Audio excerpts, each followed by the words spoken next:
문제는 예수께서 메시아로서의 그 역적 기사를 행하지 않았기 때문에 예수님께서 메시아이냐 아니냐 정체를 알 수 없는 것이 아니라 많은 표적적 기사를 통해서 예수 그리스도의 메시아 되심을 증거해 주셨음에도 불구하고 유대인들이 믿음이 없어서, 아니 믿고자 하는 마음이 없어서 믿지 않았기 때문에 그들의 불신 때문에 예수 그리스도의 메시아 되심을 인정하지 않았을 뿐이다 라고 지금 주님께서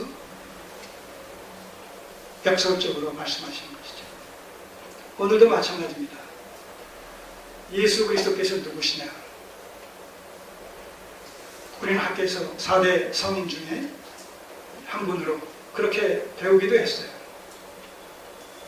그러나 성경은 분명히 예수 그리스도의 십자가의 죽음이 자신의 죄값으로 죽은 것이 아니라 우리의 죄를 구속하시기 위해서, 대속해 주시기 위해서 죽으신 희생적인 죽음이다 라는 사실을 분명히 말씀하고 있다는 거예요.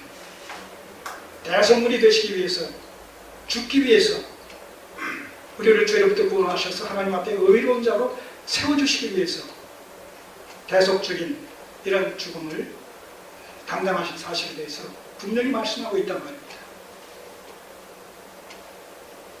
또 그렇게 대속물로 죽을 수 있는 필요 충분 조건이라는 측면을 생각할 때 주님은 사람의 몸을 입으신 하나님의 본체가 되시는 분이다 라는 사실을 성육신하신 예수 그리스도 자신이 십자가에 달려 죽으실 수 있는 분의 어떠하심이라는 필요 충분 조건이라는 측면에서 봤을 때 그분은 인간임에 동시에 하나님이셔야 될 수밖에 없는 이런 정체성을, 영적인 정체성을 갖고 계신 분이다 라는 사실이 분명하단 말입니다.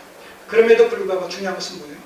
이 사실을 듣는 자들이 믿느냐 믿지 않느냐, 문제는 여기 있는 것이지 그분은 대성물로서 유일한 구세주가 될 수 있는 필요 충분 조건들을 다 온전하게 풍성하게 성경을 통해서 보여주셨단 말입니다. 우리가 믿지 않아서, 인간 편에서 믿지 않아서, 인간 편에서 믿음이 없어서, 인간 편에서 불순종함으로 말미암아 그 예수 그리스도를 내 개인의 구주로 영접하지 못한 것이지, 그리스도께서 구주가 아니시기 때문에 우리가 믿지 않는 것이 아니란 말이에요.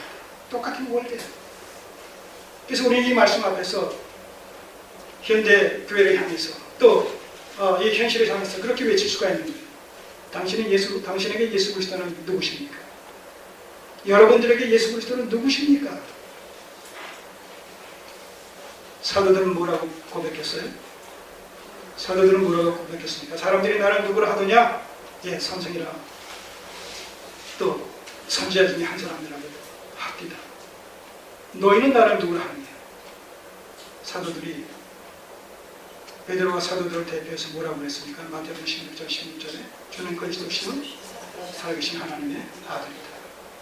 우리가 11장에서도 봅니다만, 이제 보겠습니다만, 이 마리아와 마르다의 오라비 나사로가 죽었을 때에도 주께서 오히려 지체하시고 오셨죠? 그랬을 때에도 우리 주님께서 네 오라비가 죽은 것이 아니다. 잠잔다. 그랬을 때 그들이 그렇게 얘기합니다. 세상 종말 때에 죽은 자들이 살아나게 될 것에 대해서 우리가 압니다. 왜냐하면 주는 그리스도시요 살아계신 하나님의 아들이기 때문에. 그들도 그렇게 고백합니다.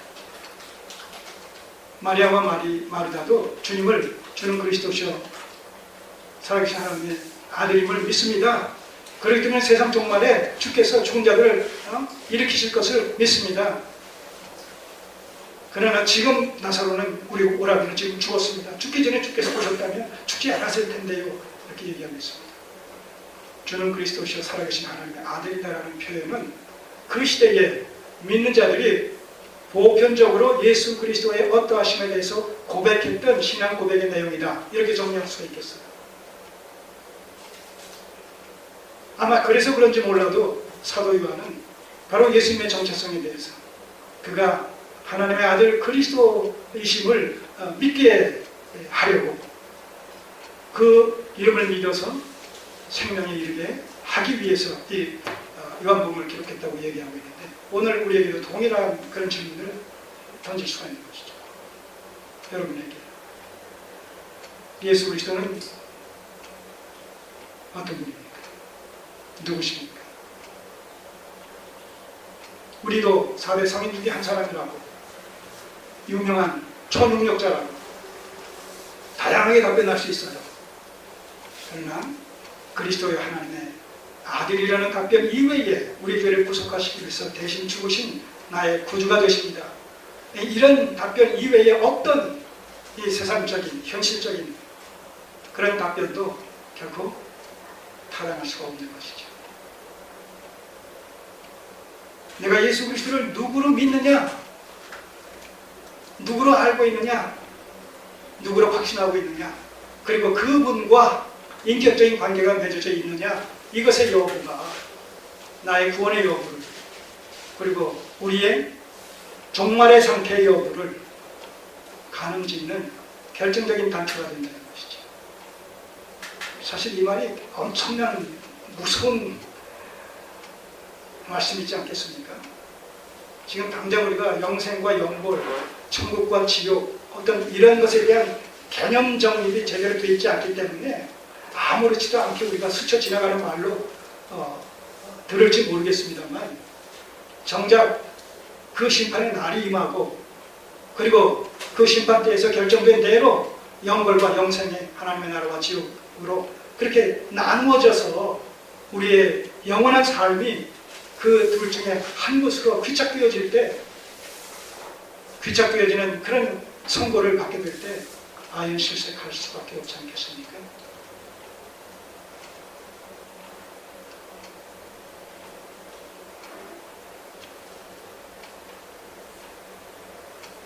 주께서 분명히 말씀하신 거예요. 저들의 질문에 내가 아버지의 이름으로 행하는 일들이, 그것은 주로 이제 표적들을 중심으로 해서 우리가 설명할 수가 있겠죠. 내 아버지의 이름으로 행하는 일들이 나를 증거하는 것입니다. 자, 여기 잠깐 이 말씀을 염두에 두시고, 요한복음 3장에서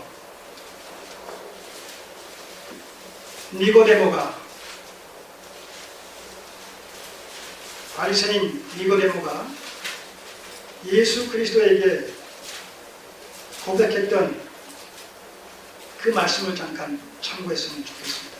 3장 1절이나 바리새인 중에 니고데모라 하는 사람이 있으니 유대인의 관원이라. 그가 밤에 예수께 와서 가로되 랍비여, 우리가 당신은 하나님께로서 오신 선생인 줄 아나이다. 그 고백을 잘 들어보세요. 우리가 당신은 하나님께로 오신 선생인 줄 아나이다. 하나님이 함께 하시지 아니하시면 당신의 행하시는 이 표적을 아무라도 할 수 없음이니이다.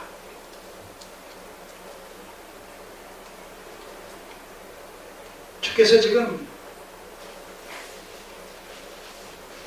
이 말씀을 하시는 거예요. 이 말씀을 다시 반복해서 하시는 것이나 다름없죠. 다시 돌아오셔서 내 아버지 이름으로 행하는, 하나님께서 내 아버지께서 하나님께서 나를 보내셨다. 그 보내심을 받은 내가 하는 그 일을 보게 되면 그것은 내가 하는 것이 아니라 아버지께서 나를 통해서 행하시는 것이기 때문에 바로 내가 하나님의 보내심을 받은 메시아다라는 사실이 증거되는 것이 아니겠느냐. 그렇기 때문에 문제는 그 표적들을 통해서 내가 메시아다 아니다 라는 것을 논하기 이전에 너희가 그 사실을 믿지 않는 그것이 문제다. 지금 나의 메시아적 표적 기사가 문제가 아니라 그것은 하나님의 보내심을 받은 자만이 할 수 있는 것이기 때문에 당연히 그것은 내가 메시아라는 사실을 그 표적이 증거하는 것인데, 문제는 그것을 믿지 못하는 너희가 문제지, 너희의 불신이 문제지 내 표적이 문제가 아니다. 오늘날도 마찬가지라는 얘기예요. 복음을 전했을 때 그 복음을 믿지 못하는, 그것이 믿어지지 않는 우리가 문제지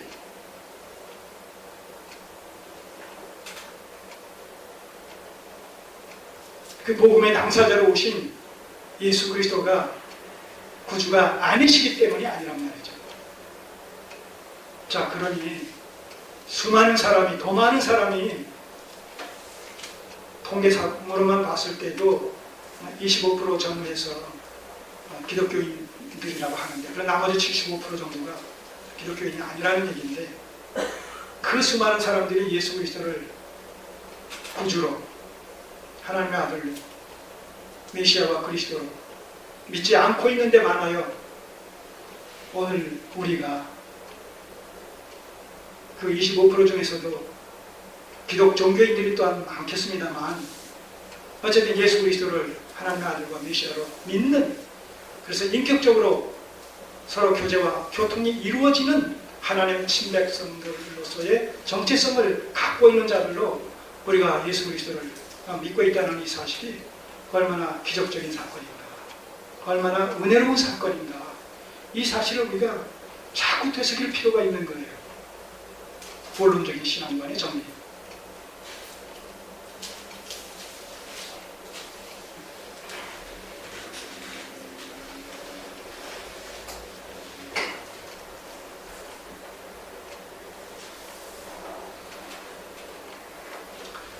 자, 그렇게 자신의 표적을 통해서 자신의 메시아 되심을 증거하시면서 26절, 너희가 내 양이 아니므로 믿지 아니하는도다.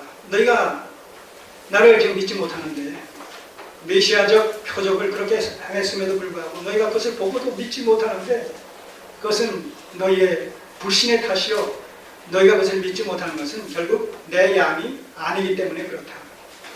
여기서 우리는 택자와 불택자의 이런 교리적인 측면을 희미하게나마 발견할 수 있는 것이죠.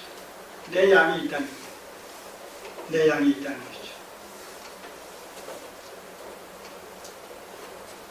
그래서 27절에 이렇게 연이어 말씀합니다. 내 양은 내 음성을 들으며 나는 저희를 알며 저희는 나를 따르느니라. 자, 이 말씀 염두에 두시고 8장 47절 말씀 한번 보시죠. 8장 47절 말씀.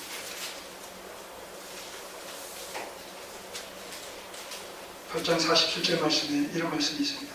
하나님께 속한 자는 하나님의 말씀을 듣나니 너희가 듣지 아니함은 하나님께 속하지 아니하였음이로다. 자, 여기서 하나님께 속한 자가 누구겠어요? 바로 이 10장에서 얘기하고 있는 내 양이죠. 그리스도의 양, 하나님의 양.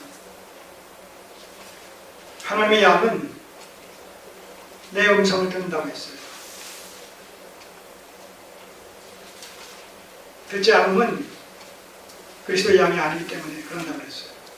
이 8장 47절에서도 하나님의 속한 자, 표현은 다르지만 의미는 같은 의미죠. 속한 자 하나님의 말씀을 듣나니 듣지 아니하면 하나님께 속하지 아니했다. 복음이 전해질 때 그 복음의 말씀을 아멘으로 받아들이지 못한 것은 적어도 그 순간 그의 정체는 하나님의 양이 아니라는 것이죠. 내일 또 변화될 수 있을지 몰라도 오늘은 그 말씀을 듣는 그 순간은 아니라는 거예요. 다시 돌아오셔서 27절, 내 양은 내 음성을 들으며 나는 저희를 알며 저희는 나를 따르느니라. 그러니 자꾸 반복됩니다만 그 수많은 사람들이 말씀을 듣고도 따르지 못하는 이런 상황 속에서 우리로 하여금 그 말씀을 듣게 하시고 믿게 하시고 따르게 하심으로 말미암아 하나님의 양으로, 양우리의 양으로 이렇게 받아 주셨다는 사실을 생각할 때 참 이게 얼마나 감사한 일이냐.